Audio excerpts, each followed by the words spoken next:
गाला मुनि का हठ। राजा यति की पुत्री माधवी की कहानी एक पौराणिक कथानक है। एक बार महर्षि विश्वामित्र 100 वर्षों तक एक जगह तपस्या में खड़े रहे। इस दौरान उनके शिष्य गाला मुनि ने महर्षि विश्वामित्र की सेवा शुश्रूषा की। इससे महर्षि विश्वामित्र ने संतुष्ट होकर गाला मुनि से कहा, वत्स गाला, अब मैं तुम्हें आज्ञा देता हूँ कि तुम जहाँ चाहो जा सकते हो। गुरुदेव के इस प्रकार आदेश देने पर गाला ने प्रसन्नता प्रकट करते हुए मधुर वाणी में महा तेजस्वी विश्वामित्र से पूछा, भगवान, मैं आपको गुरु दक्षिणा के रूप में क्या दूं? गालव की सेवा शुश्रूषा से भगवान विश्वामित्र उनसे बहुत प्रसन्न थे। अतः उनके उपकार को समझते हुए विश्वामित्र ने उनसे बार बार कहा, जाओ जाओ, मुझे तुमसे कोई दक्षिणा नहीं चाहिए। लेकिन फिर भी गालव मुनि बोले, भगवान, शास्त्र कहता है दक्षिणा युक्त कर्म ही सफल होता है। दक्षिणा देने वाला पुरुष ही सिद्धि को प्राप्त होता है। अतः कृपा करके बताइए कि मैं गुरु दक्षिणा में आपको क्या दूं? इतने पर भी विश्वामित्र ने मना किया। लेकिन तपस्वी गालव बहुत अधिक आग्रह करने लगे। इस दुराग्रह का परिणाम यह हुआ कि महर्षि विश्वामित्र को दक्षिण क्रोध आ गया। अतः उन्होंने गालव मुनि से कहा, हे गालव, यदि तुम मुझे कुछ देना ही चाहते हो तो मुझे चंद्रमा के समान श्वेत वर्ण वाले ऐसे 800 घोड़े ला दो, जिनके एक ओर का कान श्याम वर्ण हो। विश्वामित्र की दक्षिणा सुनकर गालव मुनि का चेहरा उतर गया। लेकिन फिर भी यथा योग्य समय लेकर वह श्याम वर्ण कर्ण वाले श्वेत घोड़ों की तलाश में निकल गए। घोड़ों की चिंता में गालव मुनि का सुख चैन सब जाता रहा और वह सूख कर कांटा हो गए। घोड़ों के लिए धन की चिंता में डूबे गालव मुनि अपने जीवन को निरर्थक जानकर नष्ट करने की सोचने लगे।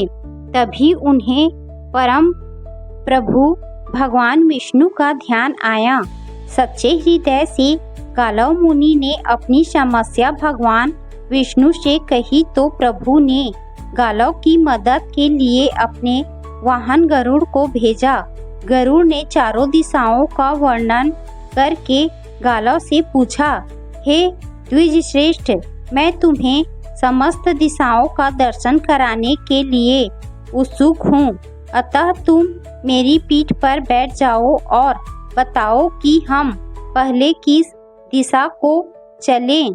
गरुड़ की पीठ पर बैठकर गालव ने कहा, हे गरुड़, तुम मुझे पूर्व दिशा की ओर ले चलो, जहाँ धर्म के नेत्र स्वरूप सूर्य और चंद्रमा प्रकाशित होते हैं तथा जहाँ तुमने देवताओं का सानिध्य बताया है। गरुड़ ने उड़ान भरी और गालव मुनि भय से व्याकुल हो उठे और बोले, हे गरुड़, अपनी गति को थोड़ा धीरे करो, कहीं ऐसा ना हो तो तुमसे ब्रह्म हत्या हो जाए। मुझे ना तो तुम्हारा शरीर दिखाई दे रहा है, ना ही अपना सब और अंधकार ही अंधकार है। इस तरह बातचीत करते करते गालव मुनि ने विश्वामित्र द्वारा मांगी गई दुर्लभ दक्षिणा और उसके लिए अपनी चिंता के विषय में गरुड़ को कहा। इतने में वह समुद्र तट के निकट ऋषभ नामक पर्वत पर पहुंच गए। ऋषभ पर्वत पर उन्हें एक तपस्विनी मिली जिसका नाम शांडिली था। शांडिली ने उन दोनों को कुछ खाने को दिया और उसके बाद वो सो गए। जब जागे तो गरुड़ के पंख गायब थे। गरुड़ को ऐसे देखकर गालव मुनि बोले, सखे तुमने जरूर कुछ गलत सोचा होगा। तो गरुड़ कहने लगे, मैंने तो बस इतना ही विचार किया था कि इस तपस्विनी को मुझे ब्रह्मा विष्णु और महेश के लोक में छोड़ देना चाहिए। फिर भी हे देवी, यदि मैंने आपने चंचल मन से आपका कुछ अप्रिय सोचा तो मुझे क्षमा करे। यह सुनकर तपस्विनी संतुष्ट हो गई और बोली, बस तुमने मेरी निंदा की है, मैं निंदा सहन नहीं करती। जो पापी मेरी निंदा करेगा पुण्य लोकों से तत्काल भ्रष्ट हो जाएगा। अतः आज से तुम्हें मेरी ही नहीं बल्कि किसी भी स्त्री की निंदा नहीं करनी चाहिए। यह कहकर तपस्विनी ने गरुड़ को उसके शक्तिशाली पंख वापस लौटा दिए। तत्पश्चात तपस्विनी की आज्ञा लेकर वह दोनों अपने अभीष्ट स्थान की ओर चल दिए। विश्वामित्र को दी गई प्रतिज्ञा को लेकर गालव ऋषि बड़े चिंतित थे। तभी पक्षीराज गरुड़ ने कहा, गालव, श्वेत वर्ण और श्याम कर्ण घोड़े हमें तभी मिल सकते हैं जब हमारे पास धन हो। अतः मेरी राय में हमें किसी राजा के पास जाकर धन की याचना करनी चाहिए। चंद्रवंश में उत्पन्न एक राजा मेरे मित्र हैं, जो महाराज नहुष के पुत्र हैं। वह मांगने पर तुम्हें निश्चय ही धन दे देंगे। इस तरह की बात सुनकर गालव ने गरुड़ को राजा ययाति के पास चलने को कहा। दोनों राजा ययाति के दरबार में पहुँचे। पक्षीराज गरुड़ बोले, हे नहुष नंदन, ये तपस्वी गालव मेरे मित्र हैं। यह 10,000 वर्षों तक महर्षि विश्वामित्र के शिष्य रहे हैं। इस तरह गरुड़ ने विश्वामित्र को दी गई प्रतिज्ञा और दक्षिणा की पूरी बात राजा ययाति को बताई और बोले, हे राजन, ऋषि गालव आपके दान के सुपात्र हैं और इनके हाथ में दिए गए दान से आपकी शोभा होगी। राजा ययाति का वैभव पहले ही सहस्त्रों यज्ञ अनुष्ठान और दानादि करने के कारण क्षीण हो चुका था। अतः वह बोला, हे गरुड़, आप सूर्यवंश के दूसरे राजाओं को छोड़कर मेरे पास पधारे। अतः मेरा जन्म सफल हो गया, किंतु अब मैं उतना धनवान नहीं रहा जितना आप समझते हैं। इन दिनों मेरा वैभव क्षीण हो चुका है, अतः मैं आपकी इच्छा पूर्ण करने में असमर्थ हूँ। लेकिन फिर भी द्वार पर आए याचक को खाली हाथ लौटाकर अपने कुल को कलंकित नहीं करूँगा। जो आपका संपूर्ण कार्य संपादन करेगी। यह कहकर राजा ययाति ने अपनी सर्वांग सुंदर पुत्री माधवी को बुलाया। राजा ययाति बोला, यह मेरी पुत्री 4 राजकुलों की स्थापना करने वाली है। इसके रूप और सौंदर्य से आकृष्ट होकर देवता, मनुष्य और असुर आदि सब लोग इसे पाने की अभिलाषा रखते हैं। अतः आप इसे ले जाइए। इसके शुल्क के रूप में राजा आपको अपना राज्य भी देंगे। फिर 800 श्याम कर्ण और श्वेत वर्ण घोड़ों की तो बात ही क्या है। यह सुनकर गालव मुनि ने कहा, ठीक है राजन, मेरा मनोरथ पूर्ण होने के पश्चात फिर मिलूंगा। इतना कहकर गालव मुनि कन्या माधवी को अपने साथ लेकर चल दिए। इसके पश्चात गरुड़ ने कहा, गालव, तुम्हें घोड़ों की प्राप्ति का साधन मिल गया है, अतः अब मैं अपने घर चलता हूँ। यह कहकर गरुड़ अपने घर को चल दिए। पक्षीराज गरुड़ के चले जाने के बाद गालव मुनि सोचने लगे कि ऐसा कौन सा राजा होगा जो इस देवकन्या का शुल्क देने में समर्थ हो। यह मन ही मन सोचते हुए गालव मुनि अयोध्या के राजा हर्यश्व के पास पहुँचे।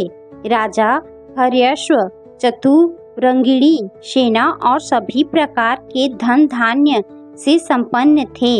राजा हर्यश्व के पास जाकर गालव मुनि बोले, राजन, यह देवकन्या अपनी संतानों द्वारा वंश वृद्धि करने वाली है।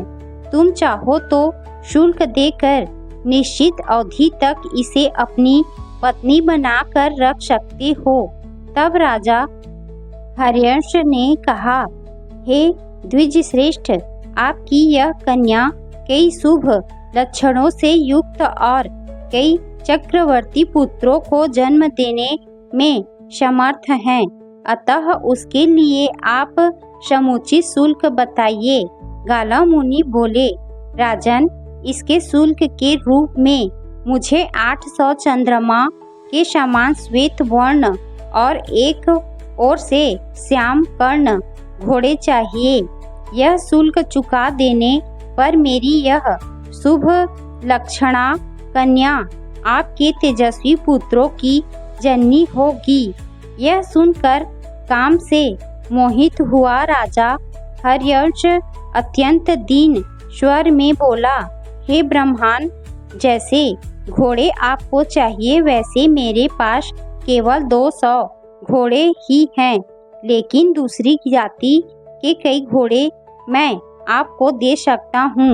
इसके बदले में मैं इस कन्या से केवल एक संतान उत्पन्न करूँगा। अतः आप मेरे इस शुभ मनोरथ को पूर्ण करें। यह सुनकर गालव मुनि थोड़े चिंतित हो गए। तब वह कन्या बोली, हे मुने, मुझे एक वेदवती ब्राह्मण का ऐसा वरदान है कि तुम प्रत्येक प्रसव के अंत में फिर कन्या हो जाओगी। अतः आप 200 यथेष्ट घोड़ों के बदले मुझे राजा को सौंप सकते हैं। इस तरह 4 राजाओं से 200 घोड़े लेकर आप अपनी दक्षिणा जुटा सकते हैं। इससे मेरे रूप सौंदर्य पर कोई फर्क नहीं पड़ने वाला। अतः आप निश्चित रहे। कन्या के ऐसा कहने पर गालव मुनि ने राजा हर्यश्व से कहा, हे राजन, आप श्रेष्ठ शुल्क का 1/4 भाग देकर इस कन्या को ग्रहण करें और इससे केवल एक ही संतान उत्पन्न करें। इस तरह उस कन्या ने राजा हर्यश्व के लिए एक पुत्र को जन्म दिया जो वसुमना नाम से विख्यात हुआ। नियत समय पर गालव मुनि वहां पहुंच गए और घोड़े अमानत के रूप में छोड़कर कन्या को लेकर राजा दियोदास के पास पहुँचे। काशी नरेश राजा दियोदास के समक्ष भी गालव मुनि ने शुल्क देकर देवकन्या से संतानों उत्पत्ति का प्रस्ताव रखा। उनके पास भी यथेष्ट घोड़े केवल 200 ही थे। अतः उन्हीं के बदले उन्होंने नियत अवधि तक उस माधवी को उस राजा के पास छोड़ दिया। राजा दियोदास से माधवी ने प्रतदर्न नाम पुत्र एक संतान उत्पन्न की। इसके पश्चात काशी नरेश को त्याग कर गालव मुनि के साथ हो गई। अपने कार्य की सिद्धि का मंतव्य लेकर गालव मुनि और माधवी दोनों भोज नगरी के राजा वशिनर के पास पहुँचे और उनके सामने भी अपना मनोरथ रखा। लेकिन राजा वशिनर के पास भी केवल 200 घोड़े ही मिले। 200 घोड़ों के बदले गालव मुनि ने माधवी को राजा वशिनर के पास छोड़ दिया। माधवी ने राजा वशिनर से सूर्य के समान तेजस्वी बालक को जन्म दिया जो शिवी के नाम से विख्यात हुआ। नियत अवधि के बाद गालव मुनि माधवी को लेने पहुंच गए। तभी राजा के दरबार में उन्हें पक्षीराज गरुड़ मिल गए। गरुड़ हंसते हुए बोले, ब्राह्मण, बड़े सौभाग्य की बात है कि आपका मनोरथ पूरा हो गया।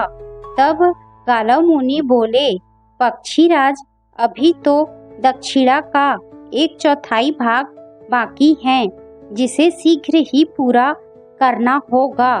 तब गरुड़ बोले, अब इसके लिए तुम्हारा प्रयत्न व्यर्थ होगा, क्योंकि अब ऐसे और अधिक घोड़े किसी के पास नहीं हैं।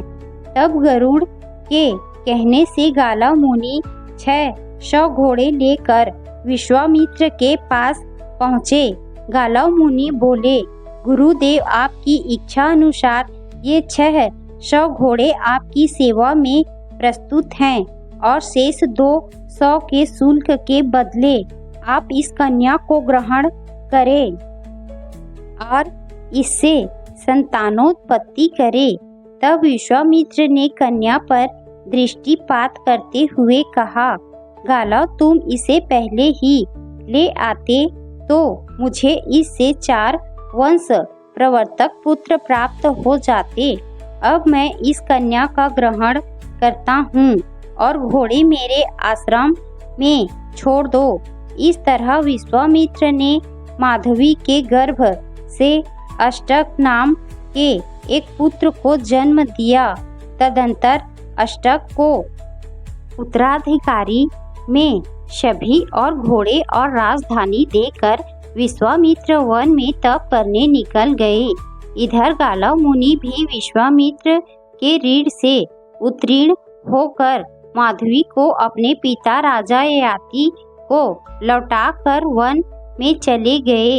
शिक्षा, इस कहानी की मुख्य तो यह है कि जब कोई विप्रवर अनुग्रह करे तो हमें हठ या दुराग्रह नहीं करना चाहिए, वरना विश्वामित्र जैसा कोई मिल गया तो गालव मुनि जैसी हालत हो सकती है। बाकी इसमें दक्षिणा को पूरी करने के लिए माधवी का जिस तरह उपयोग किया गया है वह निश्चय ही सोच का विषय है, या फिर इसमें कोई आध्यात्मिक रहस्य छुपा हो सकता है। इस बारे में आप अपने विचार रखें।